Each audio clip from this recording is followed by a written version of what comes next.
بسم اللہ الرحمن الرحیم۔ یہودی بندر بن گئے جن کی تعداد 12,000 تھی۔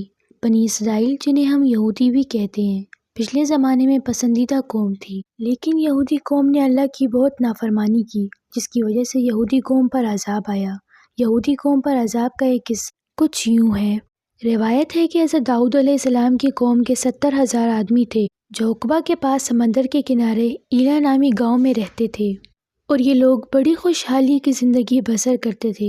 اللہ پاک نے ان لوگوں کو اس طرح امتحان لیا کہ ہفتے کے دن مچھلی کا شکار ان لوگوں پر حرام فرما دیا، ہفتے کے باقی دنوں میں شکار حلال فرما دیا۔ اس طرح ان لوگوں کو آزمائش میں مبتلا فرما دیا کہ ہفتے کے دن بے شمار مچھلیاں آتی تھیں اور دوسرے دنوں میں نہیں آتی تھیں۔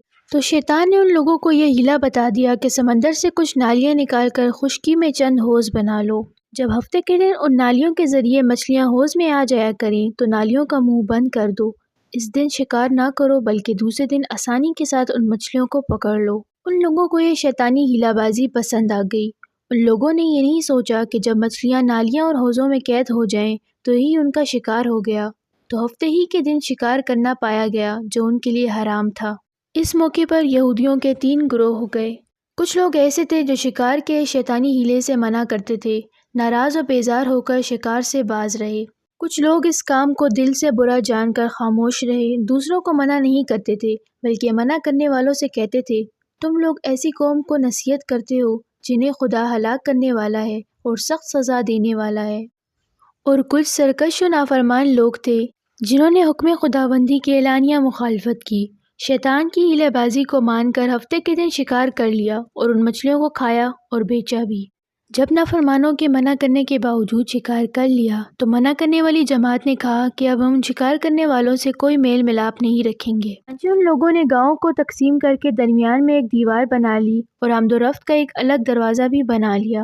حضرت داؤد علیہ السلام نے غضبناک ہو کر شکار کرنے والوں پر لعنت فرما دی۔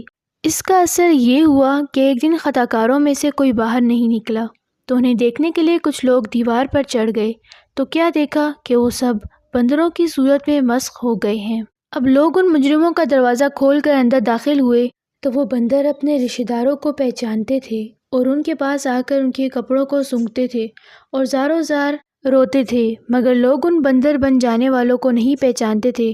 ان بندر بن جانے والوں کی تعداد 12,000 تھی۔ یہ سب 3 دن تک زندہ رہے اور اس درمیان میں کچھ بھی کھا پی نہ سکے، بلکہ یوں ہی بھوکے پیاسے سب کے سب ہلاک ہو گئے۔